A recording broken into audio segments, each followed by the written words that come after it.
რაღაცებს შევცვლიდი ხარ ასაკურით ჩემ ცხოვრებაში ახლა რომ ვიწყებდი, მაგრამ ნუ ეპოქა სხვა იყო რა, კონტექსტი სხვა იყო შეცვლა.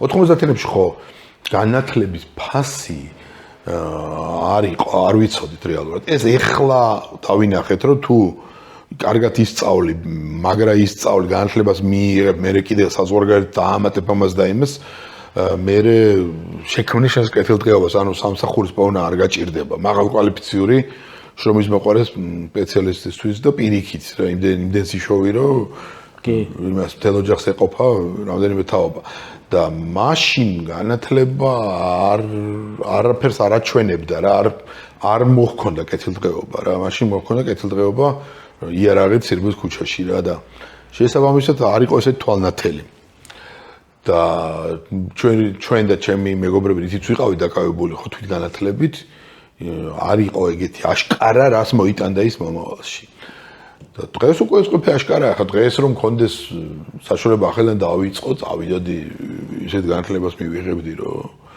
დავანგრევდი ყველაფერს რა მაგრამ მაშინ აბა სად იყო საზღვარგარეთაც კი ვერ გადიოდი ხა ყველაზე დიდი ალბათ მოსკოვში წასულიყავი და რაღაც მოსკოვის უმაღლესი დარგი. ეგ საბჭო კავშირში და მე უკვე საბჭო კავშირის მე სკოლა დავამთავრე საბჭო კავშირში დაინგრა.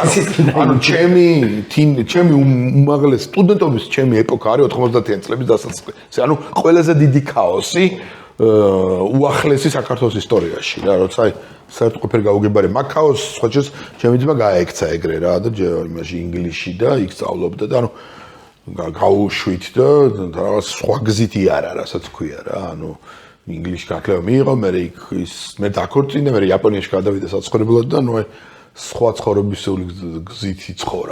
ქაოს გაცდა. ხო რა და საქართველოს ქაოსიდან დალაგებულ იაპონიაში ამოყო თავი.